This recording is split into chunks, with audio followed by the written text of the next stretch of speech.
name's Mike.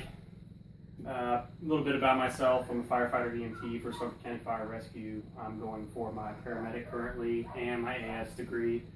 It's a whole lot at once, especially since I have 3 kids, a wife, a bunch of mother-in-laws, mom.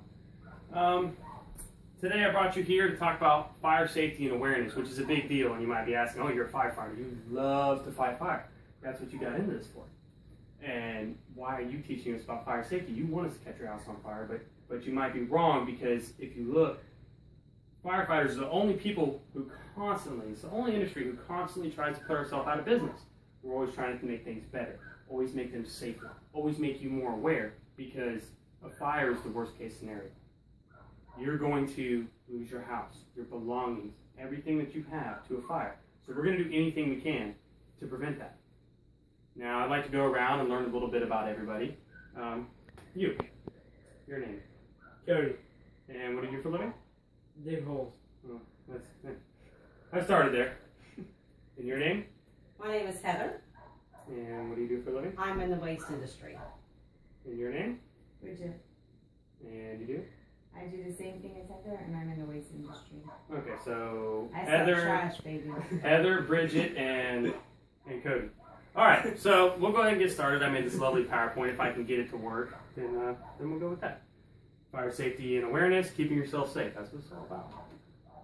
Facts about fires at home. Every year, approximately 1.375 million fires are reported in the U.S. alone. This isn't worldwide. This is here at home on American soil. These fires cause approximately 2,855 deaths, 16,500 injuries, and over $12 billion in damage annually. That's a big number. Add it up. It makes a big difference. 480,500 structure fires are reported annually. This means homes, businesses, not to count the countless grass fires, outside fires, vehicle fires, storage fires, grill fires that we run. These fires have the highest death toll, with over 2,400 deaths a year. 2,400 people you lose their life annually at a minimum, not including your firefighters and your police officers who respond to these calls because of house fires. Structure fires also take the cake in the property damage area, causing almost $10 billion a year in damage. You figure, if you think about it and you look back, this house that we're in right now, this house costs $75,000. So if it burns to the ground, you lose $75,000. And now you have to buy a new home, which is going to cost even more. So if you add that up, $150,000 for a new home, $75,000 for the home you lost, $225,000 in the hole you are right there. And eventually we're going to talk about some ways to make sure that we take care of everything, and we're extra cautious to not burn our homes down. Vehicle fires account for approximately 172,000 of the fire calls that fire departments around the United States run. That's a lot of fires. It's a lot of cars. It's a lot of RVs, which personally, those things burn fast. These fires result in approximately 300 deaths a year and over $1 billion in loss. So you figure that guy's Ferrari burns up. I don't know if you guys saw the video on YouTube, and the guy's pumping gas and his Ferrari burns up. There's $250,000 going. 692 outside fires are reported every year. This could be the neighbor calling on you and complaining because you're having a bonfire too big, or it could be 10,000 acre burns that occur out in California every single year that countless firefighters fight and die for. In 2012, fires classified as outside fires, being anywhere from a 10 by 10 area to 1,000,000 acres, I apologize, were responsible for 60 deaths and well over $800 million in damage. And when you look at these outside fires, most, you think grass burns, it can't cause that much money. Most of the monetary value, the $800 million comes from paying firefighters to go to California, Colorado, Arizona to fight these fires. That's where most of your money comes from. The math. In 2012, the national average for department calls was a fire every 23 seconds and a structure fire every minute. That means that every minute, a fire department is leaving the station, going to a structure fire. And every 23 minutes, they're either fighting an outside fire or trash can fire.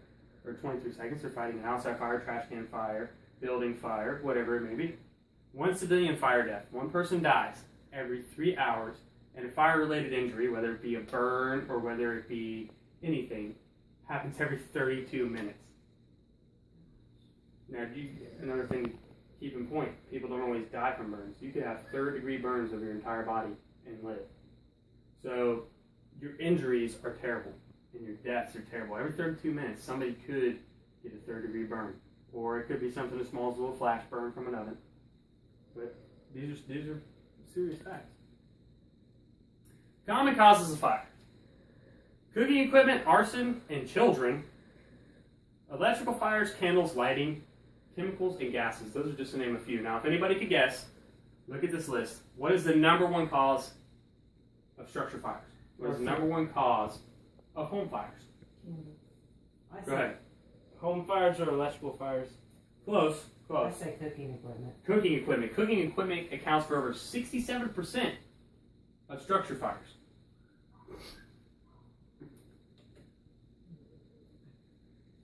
Statistics of kitchen fires. Here we go. Kitchen fires are at the top of the list for starting structure fires, like we just talked about. You know, some of us like to let bacon cook too long. Some of us think that cookies deserve an extra 20 minutes, and guess what? Next thing you know, your entire house is on fire. Between 2007 and 2011 alone, this is a 4-year span. This is just a small study that they did. These are just quick statistics for you guys. An average of 157,000 fires were reported that started in the kitchen. And yes, sometimes they are stopped at the oven, and sometimes it takes the whole house. I ran a call the other day, a fully involved structure fire. A man and his child lost their entire home because he left the oven on. The entire house burned down. He had nothing. We were able to save his pickup truck and his boat, and that was it. So we need to be very wary of the way we live our lives and what we do. Here's a small video of a kitchen fire. Takes approximately a minute. And if I can find my mouse, we are going to watch this. Maybe, how these computers work. Come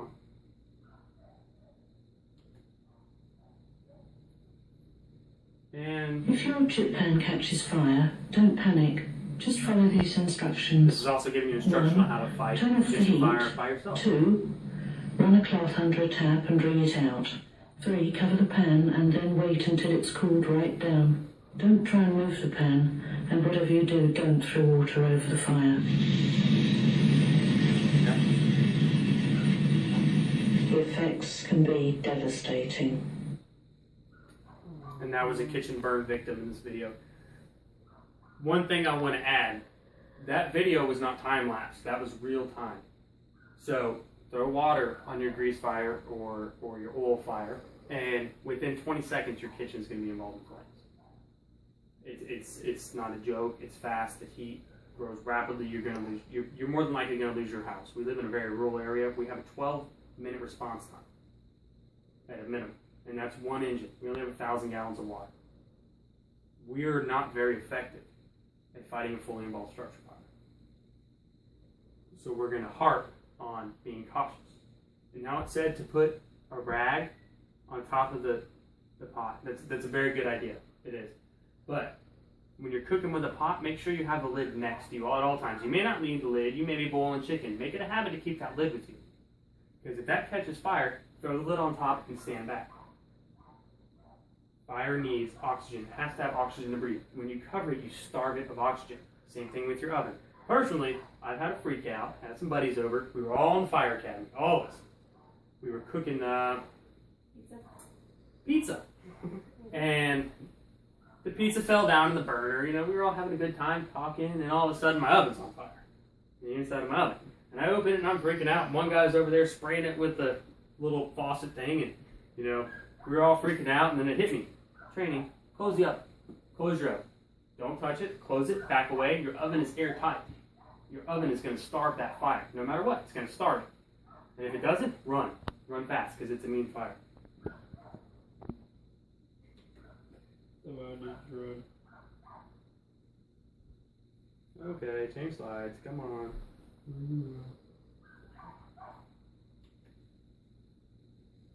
Kitchen fire prevention. Oil and water don't mix. We've all heard it. It's a wives' tale. Don't throw water on a grease fire.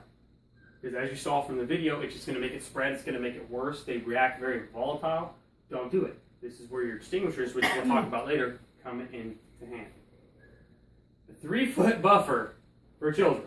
You want a 3-foot buffer. No, we don't all have safety cones. We can't possibly keep our children 3 feet away. They like to climb on it, see what we're cooking, but make it a point because they accidentally might spill the grease, and the grease falls on a hot burner, and then you have a grease fire, which is difficult to put out and can rapidly expand. Don't leave food unattended. As I talked about earlier, when you leave bacon on the stove for too long and it crisps up and turns black and grease is popping everywhere, you're going to get a fire eventually. Might not this time, might not next time, but you're going to get a fire. Turn pot handles inward. I don't know if have you guys ever heard this? I have. Okay, well, when I took home ec in 7th grade, Yeah, the biggest thing was I actually got detention for not turning my pot handle inwards. And the big thing is you're sitting there and you're cooking, you're making your spaghetti sauce, and you leave your pot handle outwards, and you turn around and you walk by it, and now it flips over, lands on you. You get a 2nd-degree burn. Or if it's grease, you're getting grease ready to fry some french fries, and it lands in your burner. Now you have a grease fire. Turn your pot handle inwards. It's flush. You're not going to knock your pot over. You're going to eliminate getting burnt. You're going to eliminate the possibility of a fire. If you burn yourself, everybody talks about this cold water. No. Cool. Not lukewarm, but just a little cool. Run it under it, because damaging effects can happen if the water's ice cold, and damaging effects can happen if the water's hot, or it's just not going to do anything. So cool water, let it cool. Then you want to do some sort of like wet dressing on top. That way it doesn't stick to the skin and then cause even more damage when you try to change your bandage. Playing with fire. This is a big thing. Between 2007 and 2011, an average of 49,300 fires were reported annually where the fire was started by a child playing with fire. This is a big thing. You run upon this and you don't understand why your kid likes fire. They're young. It's fire. It's cool. It flickers. They're pyros. They are. They're all born pyros. I swear to it. Preventing fire started by children. This may seem elementary and not very hard, but hide all flammable sources. Don't leave your lighters laying around when you light your candle. Take the lighter. Be responsible. Put it up. If you're going to have children, that's the responsibility, so I'm told. Don't start fires in front of children. Because, with my kids, my whole football team, you go outside, you start a fire, and you walk away, and your kid's out there playing on the swing set. He's going to walk up. What's he going to do? He's going to grab the gas can. He saw you grabbing the gas or the diesel or lighter fluid, pouring it on there. Oh, look, Daddy did it. And he's going to dump it on there. And now you've got a fully involved structure fire, and you lose everything. Just don't do it. Don't do it in front of them. Make sure to coach your child on how bad playing with fire can be. Make sure, teach them hot is hot. I know it's hard. It's hot. Well, hot's hot. I mean, it's going to burn you. And most times they learn a lesson the hard way. They touch the iron, or they touch the stovetop or the grill, and that's the natural progression. That's just children. But make sure you harp on, please don't do it. Please. No matter what lengths you got to go to, no matter what you got to show them, make sure that they know that it's just not a good thing. There's a time and a place. The danger of candles. Between 2007 and 2011, an average of 10,630 fires were set by candles. That's 10,000 fires a year because of candles. People love candles. They smell good. They're great. They set the mood or whatever and what have you. But there's some ways to prevent the fire. Keep candles in an open area. Like it says, if you read the back of a candle, keep in an open area. And it also says, keep candles away from drapes, paper products, etc. And another thing, this is the big thing. We've got the Sensi's, and we've got the wall plug-ins, and now we've got candle warmers. Purchase them. Your candle smells the same, it lasts longer, and it's 10 times more safe. The infamous Christmas tree fire. We've all heard about this. We've all sat around and had a couple sodas by the fire and thrown some Christmas trees in there. And it's fun. Ooh, big fire. But what people don't understand is they do cause house fires, and it is a big deal. While it's only 210 fires a year, they're a big deal. They heat up quick. They can cause flashover conditions, which, do you guys know what flashover is? That's whenever you go in the container, right, and the fire's on top. Yes, that's the flash trailer. But what it is everything in the room heats up to the point where it's ready to explode. And then boom, blows the windows out. If you introduce a little bit of air, if you do anything, it creates it's a big hazard. They kill 24 people a year and injure over 30 critically, near death. I've got a video here that shows a dry Christmas tree fire. And we're going to watch that once again with the mouse.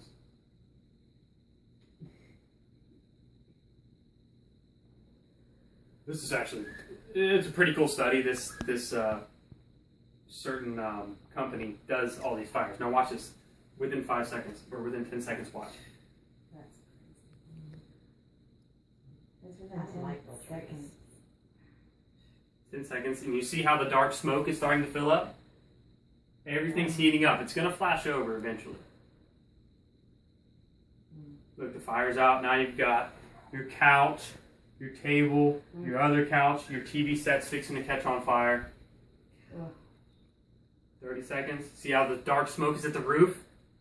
That's how you're starting to notice your flashover conditions. You see how it's banking down? And the fire's kind of real low. You see it ghosting? That's what's called ghosting. You see how it's up in the smoke and the smoke's randomly catching on fire? And here's your flashover condition. How it's just pitch black smoke. What happens next is an explosion. One of the biggest things about a Christmas tree is to keep it wet. Don't leave it in your house after Christmas for 10 days. Oh, I'm going to let it dry out. No, if you want to let it dry out, let it dry out outside. Because it's as you saw, this whole room would be gone in minutes, seconds. Keep it wet while it's inside and then throw it out. Now, as you watch this next video, the tree on the left is going to be a tree that's been kept wet. They try to light it on fire, and the tree on the right is a dry tree. So, let's go ahead and... Yeah, they are. I believe they're Douglas, something like that. Okay, see how they tried to light it here? Tried to light the tree on the left. Didn't light. Within 8 seconds. It's gonna need some moisture. Wasn't completely dry. Wasn't Never have a real tree again. wasn't down. Wasn't nothing.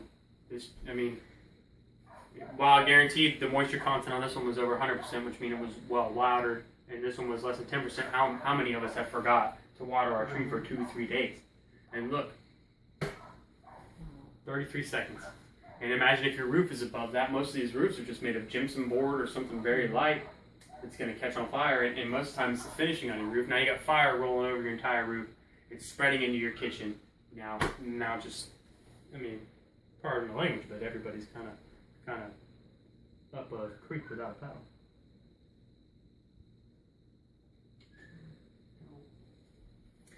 Fire prevention techniques. They're simple, they're easy, but we don't think about them. Why don't we think about them? Because they're simple and they're easy. Safety, safety, safety. You can't preach that enough. You can't talk about it enough. Oh yeah, I'm safe. I'm safe. Just like when you're driving, I'm safe as you pull your phone out. No, I know what I'm doing when I'm texting and driving. I got this. And we all do it. It's part of us. But if we're safe, if we think about it, if we actually put a little bit of mind into what we're doing, we can prevent structure fires. You can prevent an electrical fire. Did you know that your toaster, even though it's just sitting there, it's not on, it has an electrical current from the toaster to the switch, from your outlet to your switch. So what if you have a short in between there? Now you have an electrical fire. That's why I never pour on Unplug the thing. Unplug your oven. Or not your oven, but your little toaster oven.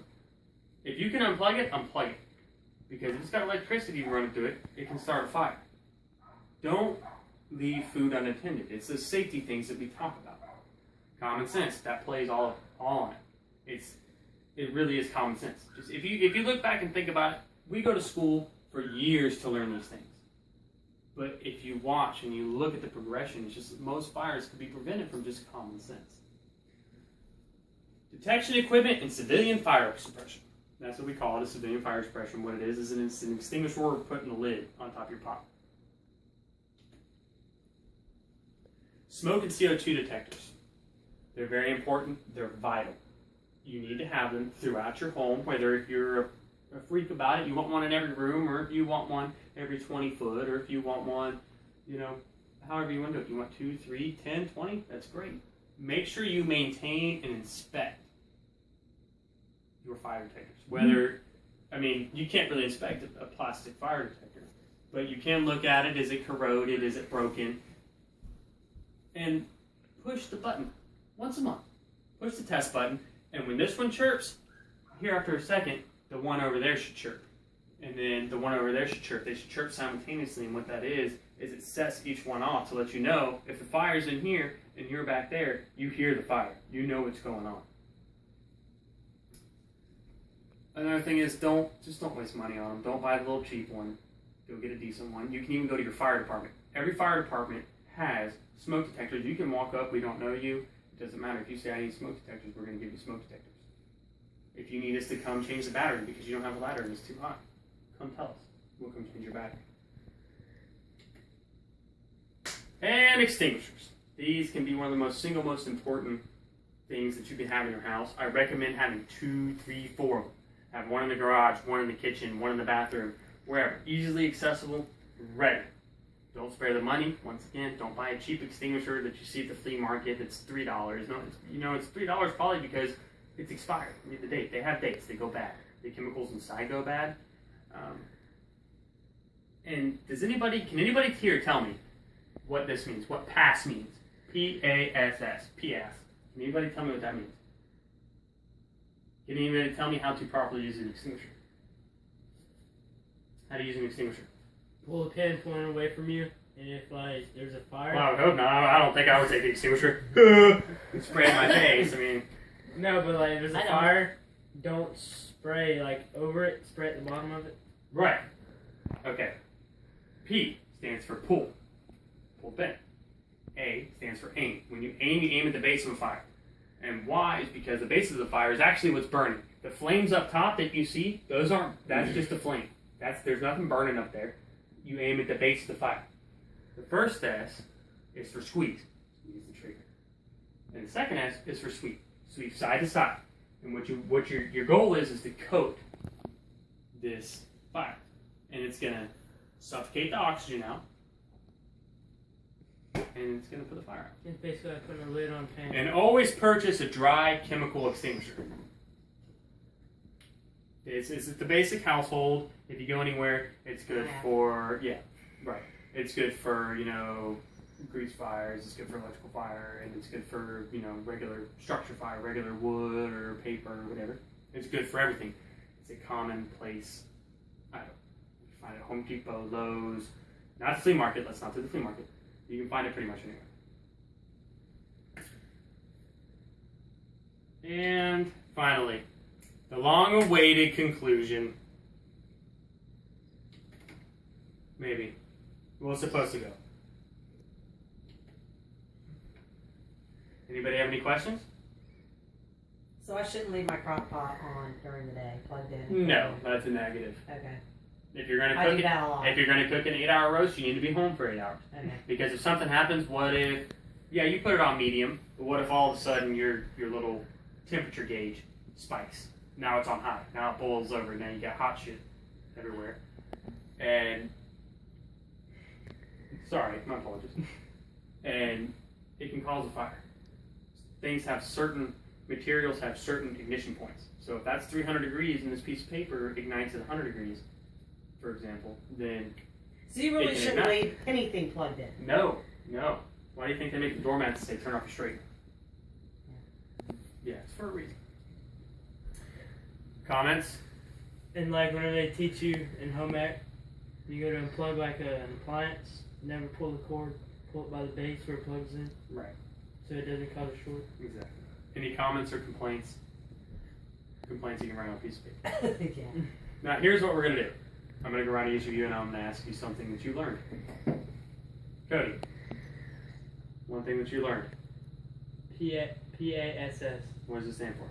It means pull the pin, aim, squeeze, and sweep. Very good. Bridget. Heather. Right, that's what I meant. Honestly, I've never cared for. I love the look and smell of a real Christmas tree, but I will never ever have one in my home Extremely again. dangerous. I won't Absolutely. ever. And Bridget. I have to say the same thing as Heather as far as, because I do have real Christmas trees, keeping it as hydrated as possible. Yeah. Watching it go If you're in gonna flames have that one- quickly. And when you're done with it, I don't even want one. get it out of the house. In addition to unplugging things, where I didn't realize the crock pot was I didn't fire either. danger. Like, to where now I'll think twice before. Even toaster ovens now, I'm almost paranoid. To where it's like, just unplug it if you're not using it. Absolutely. So. Well, I'd like to thank you guys for coming and paying attention to my little slideshow. Thank you for